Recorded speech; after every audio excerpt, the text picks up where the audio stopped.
Hi, I'm Tara from Marathon Mates. Have you ever wanted to run the world? Have you ever thought, I wonder how many miles I can run in a year? Well, on this episode of The Flying RuNR, we are talking to our good friend, Travis Ireland, the brains behind Run the World. Are you ready to run? Let's go.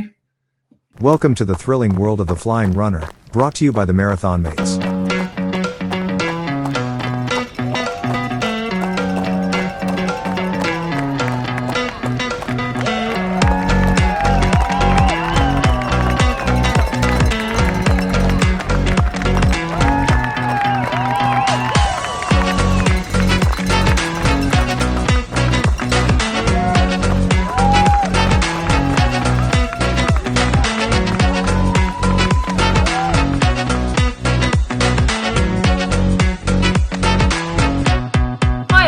Welcome back to the Flying RuNR Podcast. On this episode, we are joined by our good mate, Travis Ireland.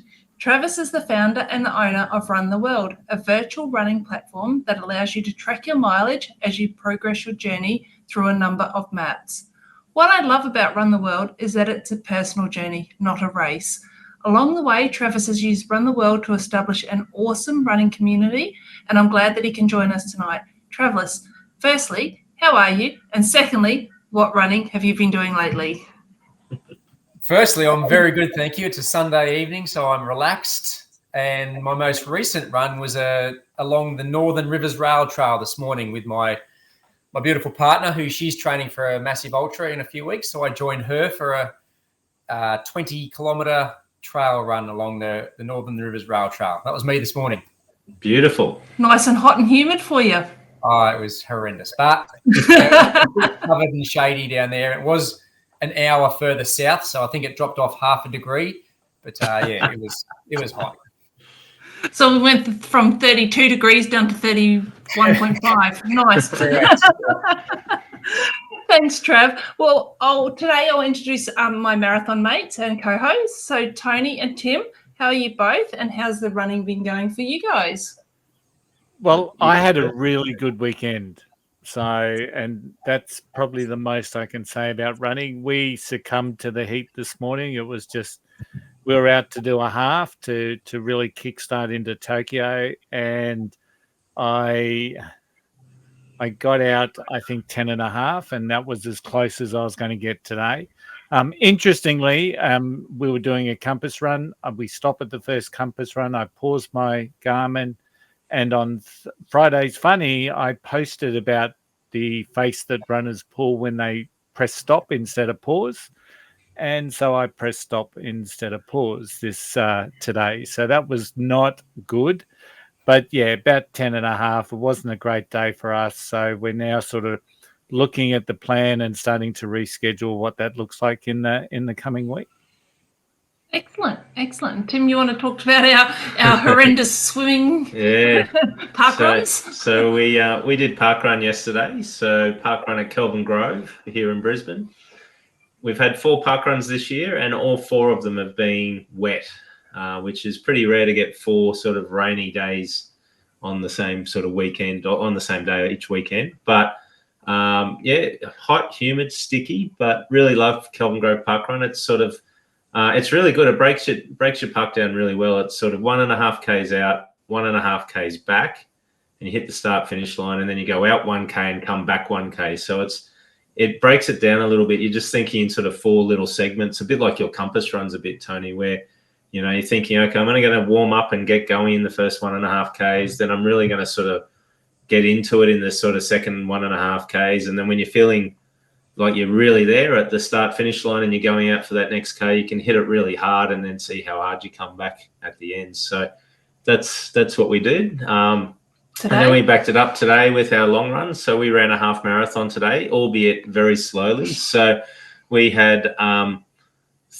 o'clock this morning, we got out to our running spot. It was 26 degrees. It was 31% real field temperature and 92% humidity at 5 a.m. this morning. So I feel for you, Trav, as well, because you would have been in that at the same time, and Tony as well. And I can see why it was hard on the run today. It was very hard, but we go back to episode 20, I think it was for us, where we talked about running in the heat. And we used all those same things, which is hydrate well with the night before, stay away from salty foods, focus on distance, not pace, run, walk it if you have to, hydrate well through the run, look for the shady spots.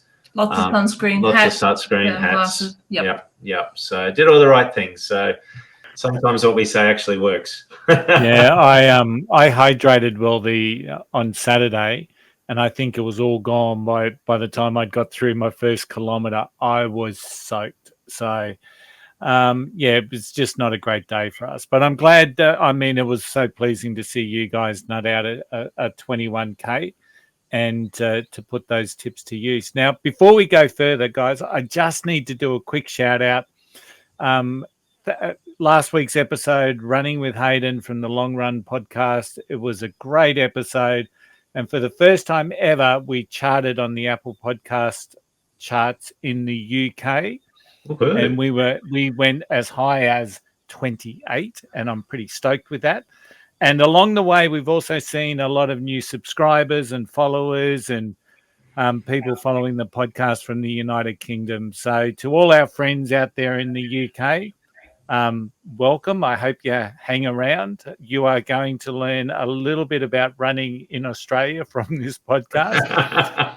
And it'll be a great comparison to what you guys are currently going through. So really, really awesome. And if you haven't followed us on Instagram, please do. We're at 96. We just need a couple more to get over that first 100. The first 100 is always the hardest. So get and like us on Instagram. We put out some pretty good stuff. Yeah, and the other thing, I think the difference here, we're running in that sort of heat and humidity, and I'm seeing posts from my friends in the UK and Team Kerr, who we had on a while ago, and they're so rugged up. So my thoughts and wishes and well-being goes out to everyone in the sort of the UK and North America and Europe who are doing it tough through sort of minus degrees and a couple of feet in snow in parts of North America and Canada at the moment. So not easy running. And Trav, I'd imagine you'd have a lot of members that live in that area that are probably struggling for distance at the moment. Yeah, I do have members in the winter zone at the moment. And yeah, I obviously see a lot of runs come through, and the comments are the complete opposite to us here in Queensland at the moment. Yeah, no, it's a tough one over there. Yep, absolutely. Hopefully with this episode, they'll learn some, bits and pieces as well about the UK and stuff like that. We'll get some more UK subscribers, and they can do the Run the World and follow their journey. So, yeah, excellent. So I guess we're going in for now our news. So let's...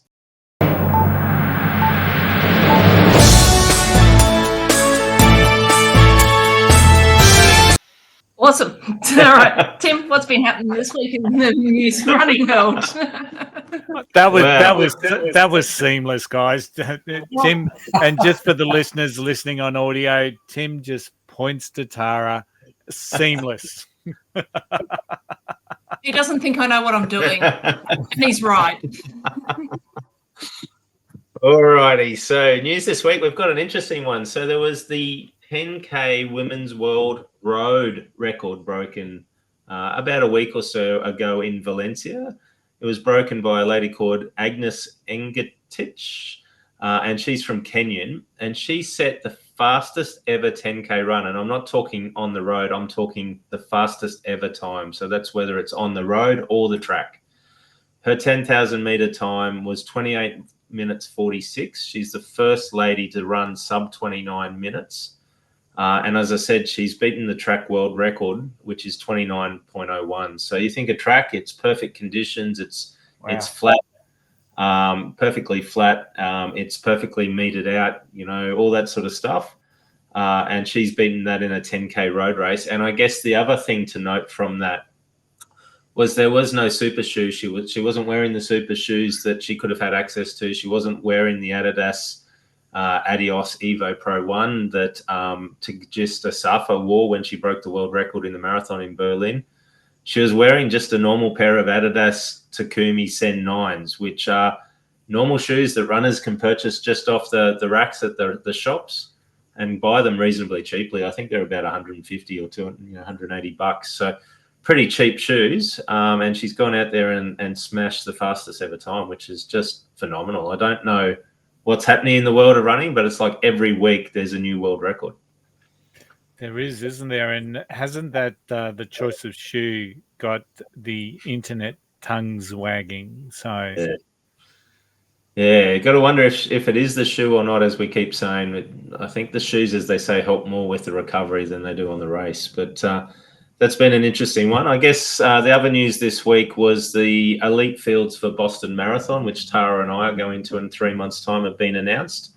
There's a big number of elites, but I must admit, they're probably not the strongest fields that you would see in a major marathon. They're probably a little bit of a step down. And I don't know if that's because we've got the Olympics later on this year, or whether it's because the course itself is a net downhill course. Therefore, it can't count as a world record course. But there's still big incentives. You win a marathon major if you go in there. So there are some big names in the men's. Cisse Lemma is there, who's got a 2:01 PB. Evans Chibet, who's won Boston before, has got a 2:03 time, and Gabriel Guillet is there with a time of 2:03. So they are fast times, but it's not the one that the Kipchogis or the Kiprudus or any of those are looking for. In the women's elite field, the PBs there are the elites are Teshomi. Why do I get all the weird names? But anyway, Teshomi from Ethiopia in 2:17. Worknesh Tegefa, who's also from Ethiopia, his best is 2:17. And we'll go with Judith Kurara, who is 2:18. So, again, when you think the world record's 2:11, they're a bit off that with their personal bests, but, it is a moving field. I think my favourite in that whole field there is Desi Linden. Desi's won it before. She's one of these more mature runners now. I think she's into the Masters category, but she still runs very elite time. She's won Boston before as well. So she's somebody who likes the tough conditions. And when it gets really tough, which it did a few years ago, she just smashed it out and won it. Yeah. There's a couple of interesting names there. And I'm sure Mohammed Essa in the men's, who ran 2:05, was one of those very strong contenders from, and if I get it wrong, I do apologize, but I'm sure it was New York 2 years back when he really just came that field for like the first, 31K, and then he just died. So he's going to be an interesting one. But in the ladies field, Emma Bates from the USA. Now, she's just pulled out of the USA marathon trials because of injury. She hurt herself or aggravated an injury running Chicago. So she's popped up at Boston. So that's a very, very interesting thing.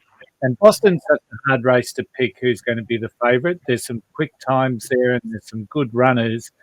But as we saw last year with Kipchoge, anything can happen on that course. And it's probably one of the few races that's just not a sprint. There's strategy. There's no paces involved. It's going to be a very interesting race. And the weather conditions play a massive role in that race as well. So yeah. And I see Tim Ellis down there on about 25th on the elite line there as well, mate. So not if he's running with me, it's not. Sorry, Tara. Do you not know we run all the majors together? Yeah, I guess, so moving on from Boston, there's also news this week, happened yesterday at Parkrun, down at Albert Park Parkrun, which we've run a couple of times in Melbourne. It was a new Australian record for participant numbers. And yesterday at Parkrun, they had 1,090 finishes at their Parkrun to make a new Australian record. So that is a huge number of runners. It's almost like a mini race with that many of numbers. And it sort of brings back for us Bushy memories of Bushy, and that's where we also ran with Travis there as well. We saw Travis. So Yeah. I reckon we're precursoring all this stuff, because last week we talked about Bushy with 1,600 participants, and then this week we just happened to break 1,090 in Australia. So So we might be the good news, the positive stuff that helps all this stuff happening. I don't know. It's just, it can't be coincidence, surely. No, it can't be. It's definitely us. But the running has become more and more popular. I know where we run. We were there last weekend, and it was amazing how many people were out running on the weekend. As we've said before, Gold Coast and Melbourne marathons have sold out very quickly. It seems like running is the new popular sport that people are getting into, and really, I think last week or the week before, they had a new Australian attendance record for the weekend across Australia for parkrun. Over 70,000 participants attended parkruns. So the numbers are getting bigger and bigger. And I don't know if it's just New Year's resolutions. Everyone wants to lose a few kilos over the Christmas period or not. I don't know. Trav, have you seen any increase in members? I guess you get a lot of new members at this time of year. Yeah, it's my busy time anyway. But the one thing I've noticed is the massive growth in the younger generation running. Mm-hmm. So that 18 to 25 age bracket, which I'll talk about later, is a market that I'm really interested to tap into because it's not a big market for me at the moment. But that running market has grown exponentially the last 6 months. I've really noticed it. Leading up to Christmas, I noticed it. At GC50, I really noticed it. And then just straight into the new year, it's massive. There's some big run groups here on the Gold Coast that target that younger generation. I've really noticed that. Yeah, and I guess that's the good thing about your app and your the whole Run the World thing. You can track exactly where you're going. You can track with friends and stuff like that as well. So I guess that's what we're here to talk about. So let's do that. We're going to talk. So Trav, you're actually the founder of Run the World and the owner. So we're going to talk about a little bit about your running journey, about why you started. Is that all right? Yeah, yep. Excellent. So what made you get into running to begin with? I can always remember running. So I remember quite vividly at primary school running cross country. I remember there was 5 of us of my mates. I'm from a very small town, so we used to run cross country, and our goal was to get as far as we could together as 5 mates. And we would do that year after year to try and compete, not just against ourselves, but against other kids. So I always ran. Obviously, back in my day, being a small town, I ran to soccer training, I ran to footy training, I rode my bike, whatever. So I've always run right through. Even when I went to uni and I became a bit of a bum, so to speak, living home, and may have had a few extra beers for 3 years, I still ran. I still would go for a jog. Nothing really structured. And then I got into some triathlons and I did half marathons. That was about the extent of what I did for most of my young years up until I had a bit of a break when I had kids and had a bit of an accident running. I passed out a few times in a triathlon and in a half marathon, and the last time I passed out, I was in intensive care for a few days. Ooh. And still to this day, I don't know what happened, but it put the brakes on my running for 10 years. I had a bit of a break, and then it restarted with Run the World. I got back into it again. Awesome. That's great. So, as I said earlier, alluded to earlier, we know you were in London when we were there, when we did London Marathon, and we went to Bushy, and we know you also run London Marathon. How many marathons have you done to date, and what's likely to be the next, or is there another marathon in the future on your cards? I know you've already sort of done one this year already. Yeah, I did one by myself, yeah. So I've done 15 marathons. I did 8 to begin with, and it was 1 in every state and territory of Australia. That was my goal when I started doing marathons, and I finished that back in 2018, and then went and did a couple of more. And I was getting quicker, and I was a bit stagnant with my times. And then I was planning on doing a faster time at Gold Coast, and then London in 2020, whenever COVID hit. And then obviously COVID hit, and I didn't get a chance to go until 22. So it was 3 years in the making. And cut a long story short, I walked away from that marathon vowing never to do another one again. Look at Tony's face. That was my retirement. Yeah. So that was the 2022 London Marathon. Correct. Okay, because I'm looking at 4 people then on the screen that did the London Marathon in 2022.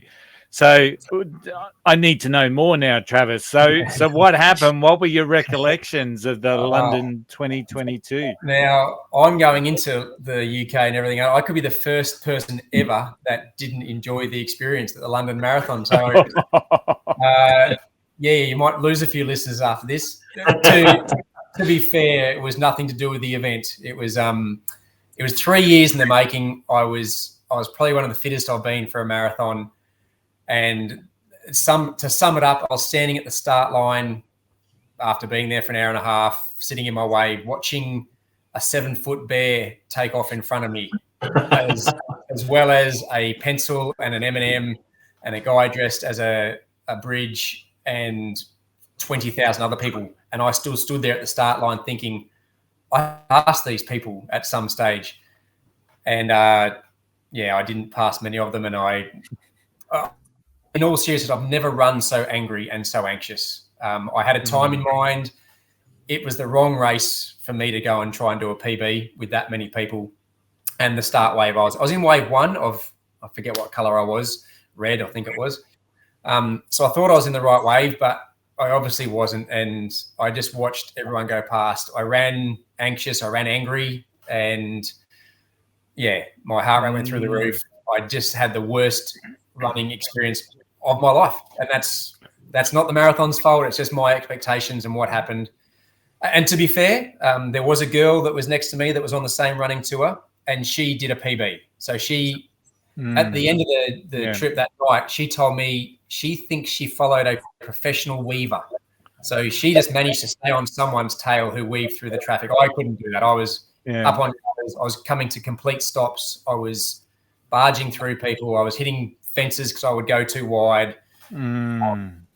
Yeah, I had a bad experience. And then there's a real message there, isn't there, Trav? Because, you know, I know I hear Tim say it all the time, run with a smile on your face. So I'm guessing you didn't do that. So it could have been worse. You could have been dressed as a rhinoceros, because there was many of them at London as well, wasn't there? I remember I accidentally shoulder barged a pencil at one stage, and that's when I knew I was getting angry. But yeah, in all seriousness, it's amazing what that anger and that anxiety does to your heart rate and my performance. So I managed to battle through.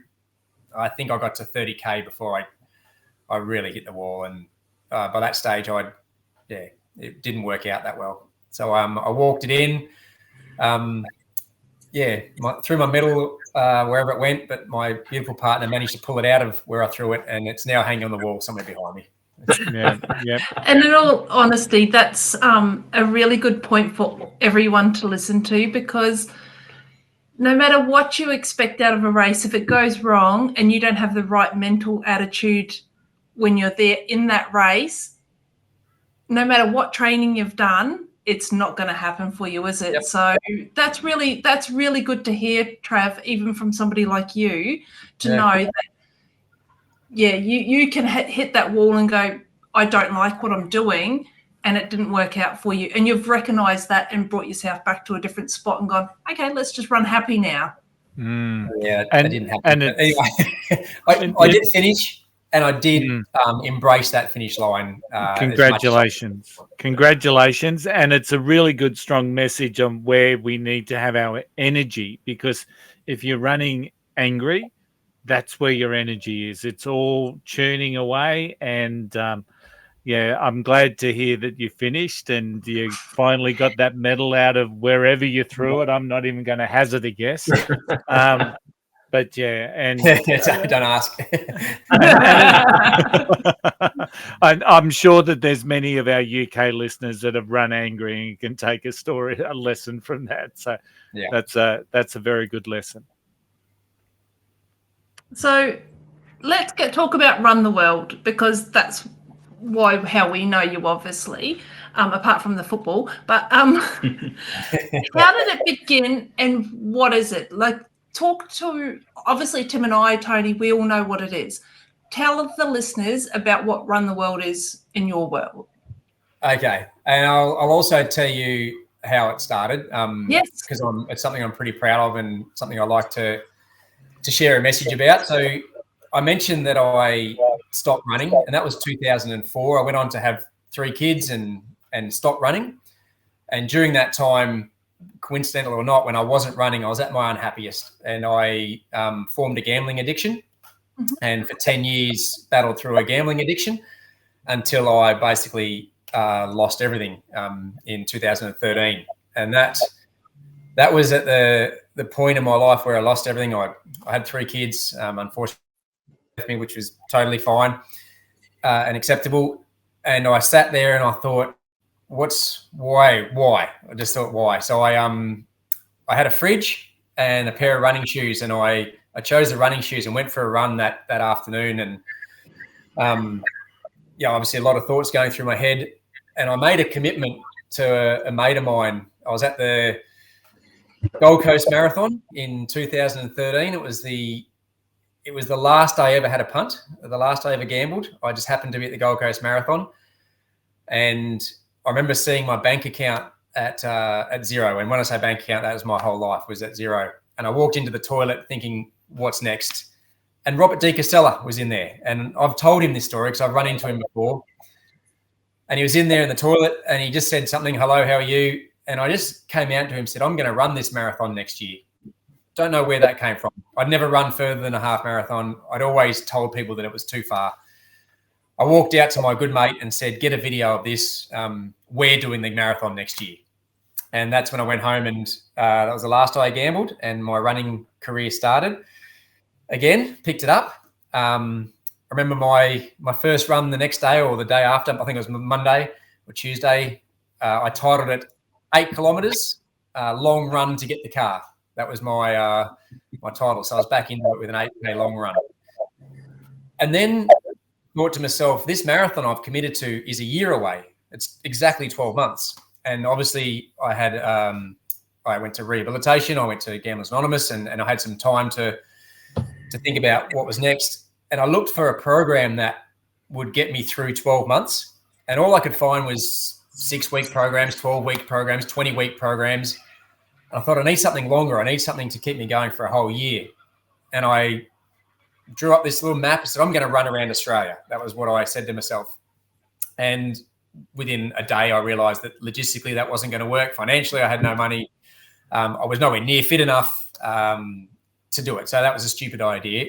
And I had drawn this map up and done a little bit of an Excel spreadsheet and thought, well, I'm going to run around it virtually. And this was prior to the virtual craze. So I didn't have any technology, any knowledge. And I just said that I'm going to run. So I spent a few months building the map in more detail. So I went through where I wanted to go. So if anyone looks at the very first map I built, which was called Run Down Under, it's the route that I wanted to run. So it misses out some pretty cool places up the North Queensland. It doesn't go through the centre. It doesn't go through Uluru. It's just places that I wanted to run. So I set a journey that was 14,080 kilometres. It took me months and months to build that. When I say build it, it was in my head and on pieces of paper. And I thought, well, this is what I'm going to do. This is going to keep me motivated for the 12 months. And I thought, well, I wonder who else wants to come along. So I sent out an email to a few people, thinking I would get 50 people join me. And as I sit here, I still don't know how it happened. But come January the 1st, when I launched it, I had 769 people joining me. And I still don't know how. I don't know how. Someone told someone else, and someone else told someone else. And on January the 1st, 769 of us took our first steps on Run Down Under and run around Australia. And I was not prepared for that, mind you. I had an Excel spreadsheet, and that was about it. And I had a crappy unisex singlet that I gave everyone. But that was how it all began. And that first day, I got up at 3 a.m. Just to make sure that I was on top of things and did everything and got everyone on board. And people had to send me their results and their distances via Excel spreadsheet. And it took me 19 hours to do the first set of results because I had to input them all manually and get people around. And that's how it started. And that's how the journey began to to start Run the World. It was Run Down Under. It was an Excel spreadsheet and just a bit of an idea. And it was a hobby. I still had a company at that stage, and it was just a hobby that I took on board. And that's how it started. So how long has it now been going for, Travis? Had my 10th birthday on January the 1st. So that was 10 years. Well done. Well done. So one of the things Tara and I love about Run the World and Run Down Under is the community aspect of it. And I know I've heard you talk many times before about how you're building a community and you like to get events out there for people to meet and greet and all that sort of stuff. So can you tell us some of the things around the community, what it is, how it's developed, what you try to do to try and help people, get in contact with one another and encourage one another? Yeah, the community grew as a result of going back to the start, the Excel spreadsheet, and then I built a website, but it didn't have any personality to it. It was just someone log in, put their results on and log off. And my retention rate early on was about 33%. So people coming in, interacting with the app, and it was a basic website back then, and leaving. And I thought, well, why are people leaving?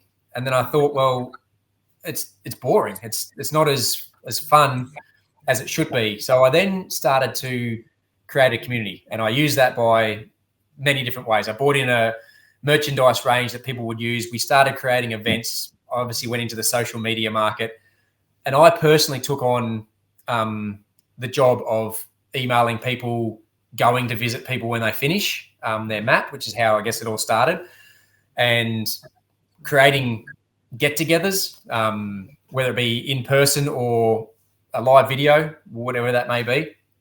And my retention rate went from 33% to 60 to 70 to 81% where it sits now. And that's because it's not just an app. It is a way to engage. It's a way to get inspired by others. I still get out most weekends and see someone finish or see something pretty special that I share within the community. And that makes it feel very inclusive. It makes it feel very personal. And that's something I'm pretty proud of. It had to happen.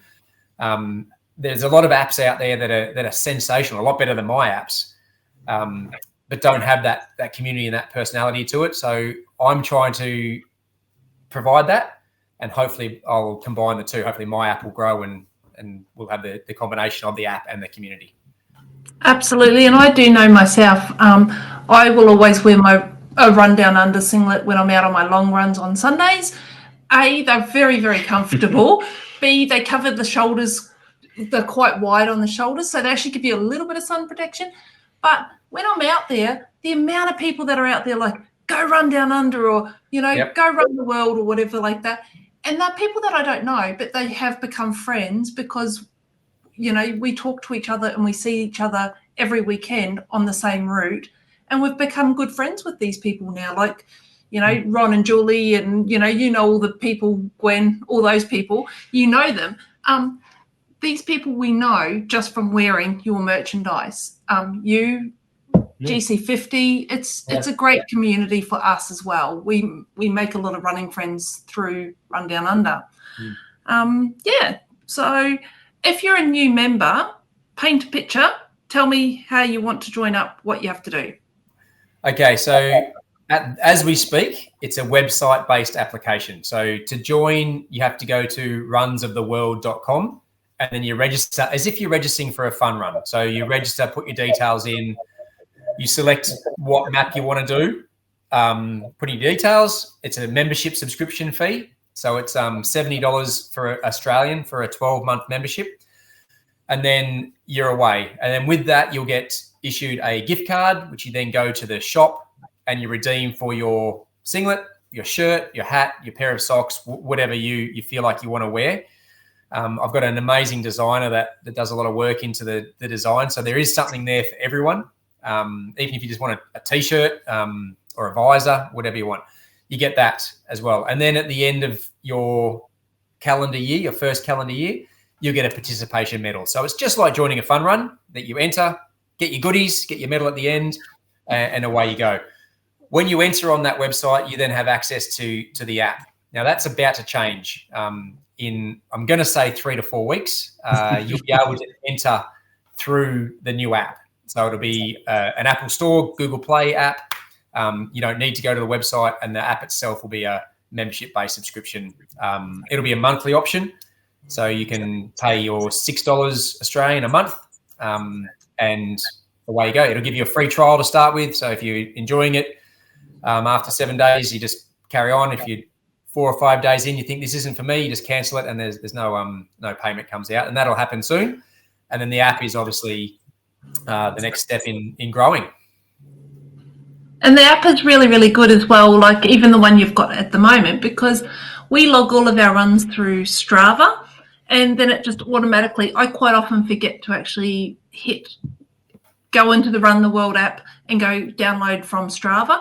It just automatically brings it over too, which is fantastic. So I'm assuming that all these little things are part and parcel that have coming into the new app as well. Yeah. The new app, that'll definitely remain as it. So Strava is the place we automate through. And that gives people the opportunity to focus on an event. So if you're training for Tokyo Marathon, that's your number one focus. That's all about times and sessions and splits and everything on Strava. And then that will come across to Run the World. And it might just be playing along in the background. You might not be focusing on it too much. You get the notifications that tell you when you've got to a certain town, or you've done a PB, or all that sort of stuff will continue. And then you finish Tokyo as an example, and then your next goal is, well, let's go back and have a look at Run the World, see where I am. And that might be your next goal for a gap filler before your next marathon or your next program. So it's always there, and I personally love it, so I'm on every day. But others let it play in the background they might not look at it for 2 or 3 weeks, and it just comes from Strava automatically.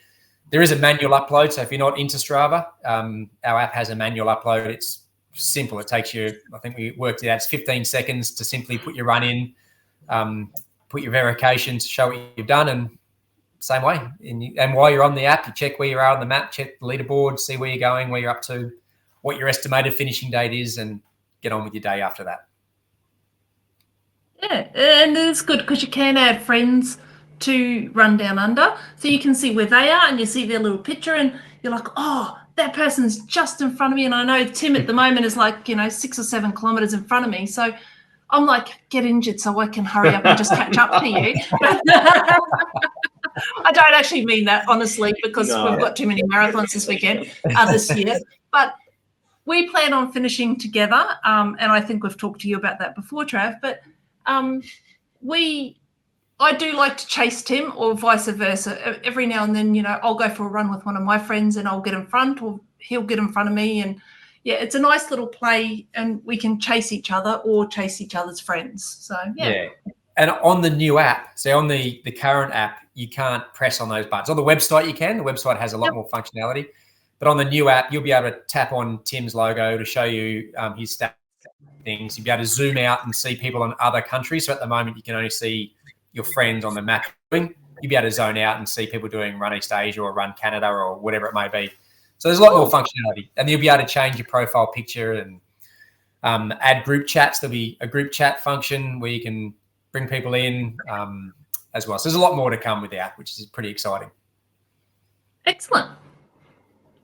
I think Tony's turn. Yeah, Tony. Yeah, absolutely. So, Trav, I ran the Resolution Run on the Gold Coast, and you're a big supporter of that particular event. But just sharing something funny, when I first rocked in there, I saw this guy wearing a Run USA shirt, or it was another area.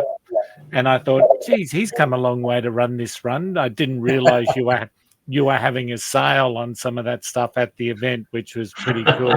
But how many different maps are there? And what is, I guess, the total distance that people can ultimately run? Yeah, so the short answer is there's 9 maps now that you can choose from. So that started from the original Run Down Under, and then I had a guy that finished that a lot quicker than I was prepared for. So I quickly built a second Run Down Under. So it's Run Down Under Extended. So there's 2 maps of Australia that are there. The second one only unlocks once you finish the first one. So you can't do the second one first. And then there's basically 8 different regions. So I've got Canada, USA, UK and Ireland, New Zealand, East Asia, Europe, Australia, and then I've got run the longest walk, which is from South Africa through to Russia, which is my longest and newest map. So that would be a great one. Yeah. That's a lot of running.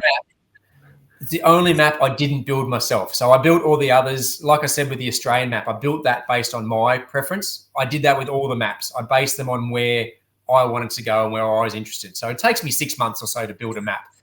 And that's all my personal interest. Where should I go? Particularly Run East Asia, one of the newer maps. I haven't been to East Asia myself. So I spent a lot of time researching places that I'd heard of that I wanted to go to, find the route directly, etc. Except Run the Longest Walk, I stole it. It's a concept that was back in 2009. I forget the Twitter handle or something, but someone found the longest continuous walk you can do without the need for ferries, buses, ferries, planes, or boats or anything like that, so you can get through the place. So I stole that. So that was the hardest map to build because I had to follow their route and then find towns and cities along the way as checkpoints. And in some of those areas, there's nothing. And some of those areas you go through some pretty, I don't know what the right word is, notorious places, like when you go to Uganda and Rwanda and these places that have a lot of conflict and a lot of history. I have to try and find the positives about going to these places, because when you start a map, it's not just about the finish line. There's many checkpoints along the way, and I encourage you to focus on those. And then when you get to a checkpoint, you get shot an email and it tells you all about that place.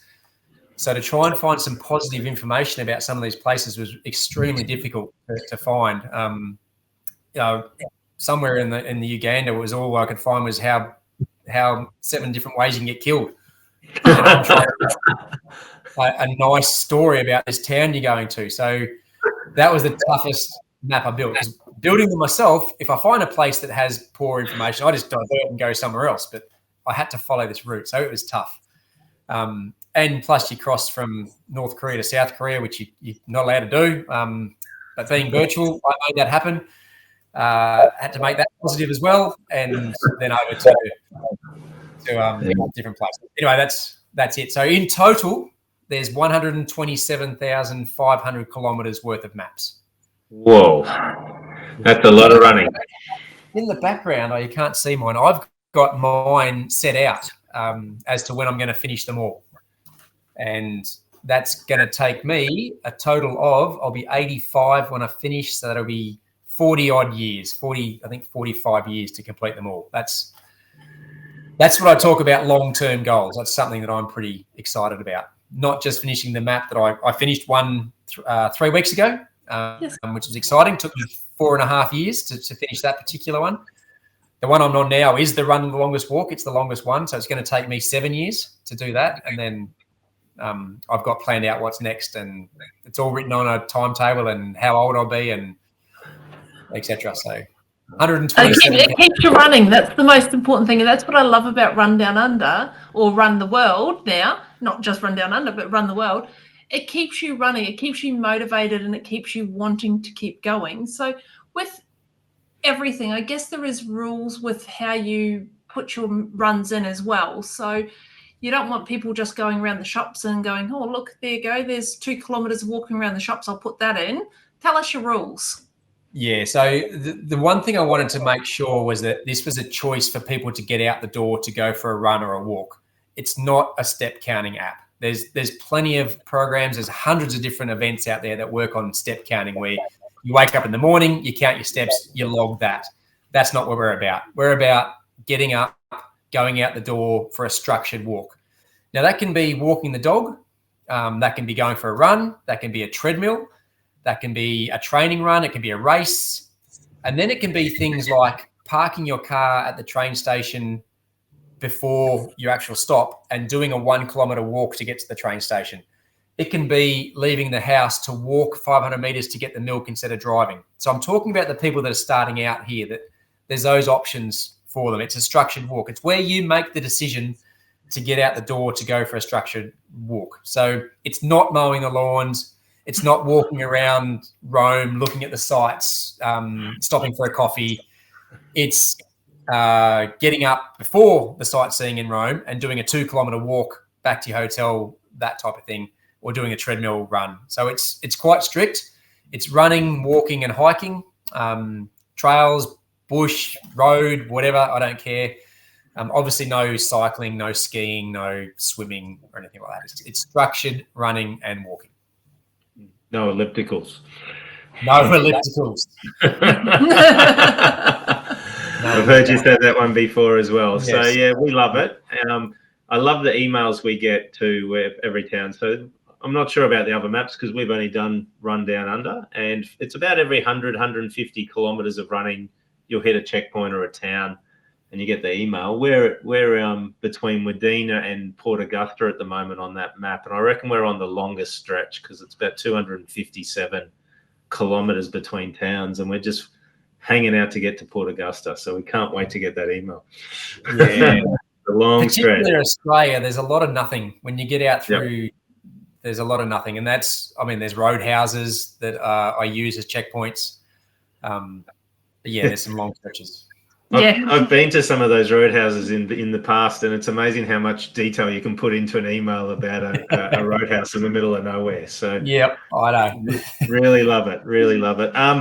We talked a bit about the community, and I know there's some pretty massive achievements that some people do, and it's not about, whilst you have leaderboards and who does the most kilometers or who does the fastest map, it's not about that. I must imagine there's some pretty inspirational stories and some pretty big achievements you've seen over the 10 years you've had the Run the World, Run Down Under going.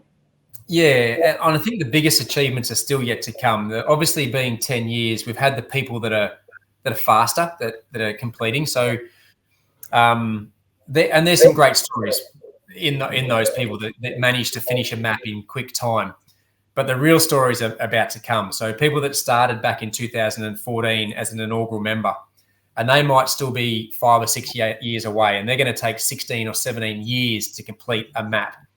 That's where the real stories are going to lie, because they've obviously come through adversity. They've started from scratch. They've gone through a lot of lows to get there, pregnancies, injuries, all those type of things. That's where the great stories I love it when I see someone finishing a map in not record time, because there's only been one record, but in really fast time. I'm inspired by those people, but they're talented. They're great people. They're they're running for a reason. We all run for a reason. I'm sure there's some great stories, but it's the best stories are yet to come. I have no doubt that's about to happen. And I constantly get emails from people, which is something I love about the community, telling me that they're on their way, some of the things that have happened to them personally, and the drive they have to finish this map is exciting. And then there's those that are the older generation that are, in a polite way, finishing their maps, and then what's next? They're not going to make the whole way around because they started at a late age. So I'm talking about the people that started when they were 70, 6 years ago. They're not going to do 127,000 Ks. So they're finishing a map at the ripe old age of 78 or 80. I've had an 80-year-olds people finishing maps. They're pretty inspiring. And then I've saved this one for you. I love the people that do it together. You guys, unfortunately, won't take the mantle of the first husband and wife, because that's twice in the last 3 weeks, just before Christmas, and then on January the 1st, we had husband and wives finish. And that's excuse my language, it's bloody awesome to see that. The two of them finishing at the same time. And they've obviously had to sacrifice. And one of the guys had to change maps to wait for his partner, his wife, because she had a few issues injury-wise. So he went and changed maps, came back, and then finished. And the two on January the 1st had been doing this for 7 years together. And that was pretty special to watch them finish the last couple of Ks. So I can't wait to be there when you two cross the line. Absolutely. As long as I don't trip them up beforehand. Yeah, just watch out. She might injure me with 100 meters to go and push me over or something. Oh, look, it's Tara's finished. Just Tara's finishing today. Yeah, just as we're approaching the Sydney Opera House, she'll just push me over at the finish line. Hey, before we keep going, I guess. I forgot my question now. I've forgotten it. I was going to ask something. How do people sign up? That's the next question on the list. Yep. Yeah. So you mentioned before you go onto the website, but you'll soon be able to go onto the app. Yeah. Yeah, exactly right. So website runsoftheworld.com. And while you're there, it gives you all the information, the rules we've spoken about, the different maps you can choose from. You can have a look through, register like a fun run, and away you go. And like I said, the app will be an in-app purchase, a lot easier. You don't have to go to a website. It's a lot quicker. And then it's not as you don't have to commit for a full 12 months on the app. You can obviously upgrade and do that once you're in, but it's a quick $5.99 Australian dollars for a month. And if you're enjoying it, it'll just auto renew. And also with the yearly. So the yearly isn't an auto renew. You have to actually manually renew yourself. So if you're enjoying it, you renew for another 12 months and you pick up where you left off. So yeah, it's pretty easy. It's a fun run. That was the question I was going to ask, actually. If you do get injured or you stop running for a period of time, can you pause your run around Australia and come back to it at another time in the future? No. I'm pretty strict on that. And this is the mean part of me. It's just like doing a fun run. So it's like doing the Gold Coast Marathon. If you get to the 27K mark and you're injured, you can't go to the Gold Coast Marathon and say, hey, I'm going to come back and do the next year. Can I have my money back or can I pause? It's something that you commit to at the start of the year. It's 12 months and we get injuries. So we have to stop it sometimes at the 15K mark of a marathon, or something happens with work and we have to stop. There's lots of different things. My idea is I don't want people to have an out. I like to think that it's quite affordable. So it's not me being money hungry or anything like that. It's just the streak in me that says that you've committed to this. I don't want to give you an option, because I know if I do that, I'll have people saying, oh, I've got a runny nose. Can I pause my membership for 2 weeks? Or, oh, the kids are going on camp. I didn't know. I have to go overseas for 3 weeks. Can I pause my membership? I don't want excuses. Mm-hmm. And that's hard. It's mean. And I'm sure there's people out there that have real reasons that they need to pause. But the simple answer is no, you entered. Yep. I want you to get through this 12 months and experience those lows. A good mate of mine had his worst year this year, and his medal was engraved, and he said that's going to be the medal he looks at the most, is because it was a crap year for him, but he's going to learn from it, and that medal's going to the front of his medal rack because it was a bad year. So if you do finish your end of the year and you're like, right, I just want to see if it's for me, I'll take a bit of a break. You can still take a break, though, and rejoin and start the map again where you were. That's correct. That's exactly right. Yes, exactly right. Yeah. So if you're not putting to Darwin or something like that and going, oh, I've got to start all over again if you stop your map for a year. No. Yep. Even for 8, 20 years, you always come back and pick up where you left off. Cool. And that's that injury. You might get injured and then don't renew for a year because you've lost your mojo, and then all of a sudden you're back into the running. You go back and rejoin. It might have been a year and a half, and you pick up where you left off. Perfect. Yep, absolutely. The other thing I was going to ask, but I can't remember either because, my brain's like a sieve, goes in one side and out the other. So,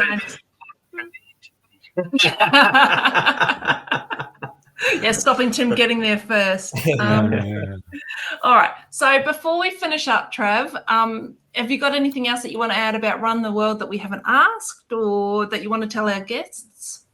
No, I guess my vision is quite broad, and Run the World is for everyone. So it's for the walkers. The word run is on my shirts, on my branding, it's everywhere. But I have a large percentage of walkers out there. I have people that are doing it for mental health reasons. I have people that are doing it for weight loss reasons. I have people doing it to run a marathon or an ultra marathon or to get to a park run, whatever it may be. It is for everyone. And I encourage people just to check it out. And if you don't like it, you got a monthly subscription. It's $6. And if you don't like it in that first month, then it's a cup of coffee you might have wasted. But I'm pretty sure that it's for everyone. Some people don't need it. Don't get me wrong. I know some people don't need that external motivation to get out the door and run. But if you do need just a little push or a long-term push, then just check it out. It's pretty cool. And it's good for the community as well, like to meet new people. And as I was saying, on my runs, when, I'm out on my run, I meet people just from wearing my shirt. So it's a great way to actually meet other runners and catch up with people. So, yeah, it's great. You're trying to injure them too? No, no, the girl I saw this morning already had her finisher's shirt, like she'd already completed the map, so I can't injure her. So, Trav, before we do finish up properly, Tony's going to ask you what we ask every single guest, and this is going to be your fast six. So go ahead, Tony. So, Trav, this is about six fast questions and 6 quick answers. So first thing that pops into your head is usually the best. So okay. All right. So podcast or music? Music. Best running advice ever given to you? Don't be afraid to walk. What advice would you give to someone starting out? Make sure you enjoy it. Uphill or downhill? Uphill. Gels or blocks? Or blocks. Favorite shoes to run in? Nike Zoom 3s. There you go. Excellent. I thought your advice for somebody starting out would be to join Run Down Under or Run the World. So, can we do that again? And on that, you've got to always enjoy what you're doing. So it should never be a chore running. So those people that say, "Oh, I don't like running," change it up. If you might be trying to run 5K in a road, don't enjoy it. Go and run 5K in the trail. Don't enjoy that. Try a treadmill. Don't enjoy that. Break it up into a 2K walk, 2K run. Just find something that you enjoy, because I guarantee you there's something out there that you will enjoy. Absolutely. Yep. You can jeff it, you can run it, you can walk it, you can do whatever you need to do. But it's just about getting out and moving. And that's what Run the World is about. It's about moving and getting your body moving and not being sedentary. So it doesn't matter if you log a 300-meter walk or if you run a 30-kilometer race, log it. It doesn't matter. It's not being judged by anybody. It's just about you getting out there and moving as a human being. Yep. And one thing with Run the World is I have no interest at all in your time. So if someone logs a 5K run, no one sees how long that took. So it doesn't matter. That type of stuff is for the amazing app called Strava, which has crowns and speeds and segments and things like that, which is awesome. All I pull from Strava is how far you went. And that's all I care about. I don't care if you ran it fast. I don't care if you walked it. Some of our most prominent leaderboard leaders are walkers, and people wouldn't know that because they see the distance and think, oh, they've run a long way, but they're walking it. So I don't care how fast you go. Excellent. Well, thank you so much for joining us, Trav. We're going to get our tip from Tim, because we always get this tip from Tim. You might get a little bit of banter from Tony and I as well, just paying him out. Feel free to join in. We're always happy to have somebody else, pay him out. So we could have Tim's tip, Tony's tip, Tara's tip, and Trav's tip. So we got the 4 T's tonight. Yeah, it's the 4T tip. Awesome. I'm ready. All righty. Well, my tip tonight is about consistency, and consistency is the key to success. Consistency builds routine, and routine builds consistency. So they work hand in hand. When you are consistent, you start to build up endurance, strength, and fitness, and this overall leads to a reduction in injuries over time. Consistency makes it easier to step up training when you need to. So one of the things for Tara and I is we're pretty consistent most weeks. We'll tend to do, a long run on a Sunday, and that Sunday long run is generally up to around 21 kilometers for our general consistent runs. And then when we do need to step it up, we can step it up pretty easily from there to a marathon distance. And having apps, for instance, like Run the World, makes it a lot easier to build that consistency, because you can track your performance along the way. You can aim for towns and people who might support you as well. But consistency is really important. It builds that routine. It means getting up at the same time every day, sticking to the same routine.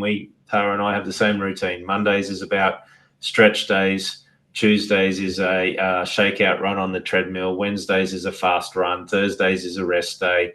Friday is a hill run. Saturday is park run, and Sunday is long run for us. And that consistency in that routine, if you went back through our Run the World data that you see travel, if you looked at our Strava, you would see generally that same consistent pattern from us. And as a result, we tend to have fewer injuries because our body is just used to doing the same thing over and over and over again. So yeah, consistency is the key to success. That's my tip. Love it. I can't even add any banter. That was very well done. I like I it. know, I was just thinking the same thing. I've got nothing to pay you out on this week. Yeah. Well done. Yeah, I couldn't agree more. I can't add anything either, Tim. So that's not bad. I was thinking while you were talking that I'm consistent at being inconsistent at the moment, but that's all injury based, so I'm happy to accept that. But yeah, absolute truth, routine, consistency, getting up every morning, just making it happen. Good stuff. And again, that comes back to what I was saying before. Log it on Run Down Under or Run the World or whichever map you're doing. Consistency. It keeps you consistent because you can see it in front of you. You don't have anything, you're not answering to anyone, but you can actually see it there. So it's great. All righty. So thanks for that lovely tip. We did add something to the end there. Tony, what's on for next week for us? All right. So we're talking strength, and that's something that is most vital for all runners. You just can't run. You need to be doing stretch. You need to be doing strength. So next week we're talking about strength. Most importantly, about what sort of strength work do runners really need to build speed, reduce risk of injury, and to improve their distance efficiently. We all know we've got to do it, and sometimes it's challenging for a runner to find time to do it. So we're also going to probably share some tips around how you can find time and make it a little less boring. A runner's not the type that walks into a gym and starts flexing in front of mirrors, I've found, but there are certain strength exercises that a runner needs to be doing. So it should be a good show. Excellent. Thanks for that, Tony. So if I can just quickly add something there. Yeah, please do. Never have I dressed more like a runner when I go to the gym.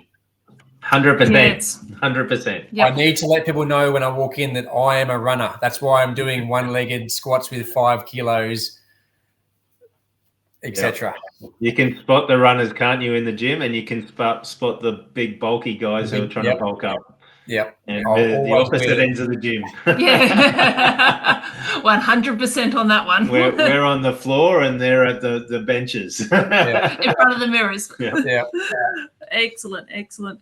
So thank you so much for coming on for us, Trav. We really appreciate it. We know you're a busy man, and especially at this time of the year, it is extremely busy for you. So thank you so much for coming onto our little podcast. That wraps up our episode tonight. Video of this episode will be available on Spotify, YouTube, and audio will be available on Apple, Amazon, and Google Podcasts, and most other popular podcast platforms. Remember, every step forward is a victory. Lace up, hit the road, and we'll catch you on the next episode. Until then, happy running. Happy running. Happy running, everyone.